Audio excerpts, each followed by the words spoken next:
దేశంలో మొట్టమొదటి marine national park మరియు మొదటి మెరైన్ శాంక్చువరీ ఎక్కడ ఉంది? జామ్నగర్, గుజరాత్లో ఉంది. 31వ జాతీయ బాలల సైన్స్ కాంగ్రెస్ ఎక్కడ జరిగింది? భోపాల్, మధ్యప్రదేశ్లో జరిగింది. 31వ జాతీయ బాలల నేషనల్ కాంగ్రెస్ ఇతివృత్తం ఏమిటి? ఆరోగ్యం మరియు శ్రేయస్సు కోసం పర్యావరణ వ్యవస్థలను అర్థం చేసుకోవడం.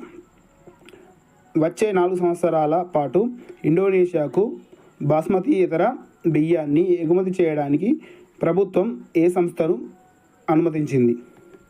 నేషనల్ కోఆపరేటివ్ ఎక్స్పోర్ట్ లిమిటెడ్ సంస్థను అనుమతించింది.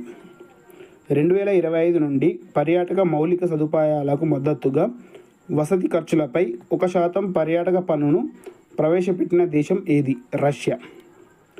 జనవరి 1, 2025 నుండి ముఖ కవచాలపై నిషేధాన్ని మరియు పెన్షన్ పెంపును అమలు చేస్తున్న దేశం ఏది? స్విట్జర్లాండ్.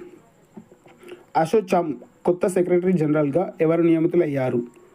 మనీష్ సింఘాల్. అటవీ పర్యావరణ వ్యవస్థలను గ్రీన్ జీడీపీతో అనుసంధానించిన మొదటి రాష్ట్రం ఏది? ఛత్తీస్గఢ్.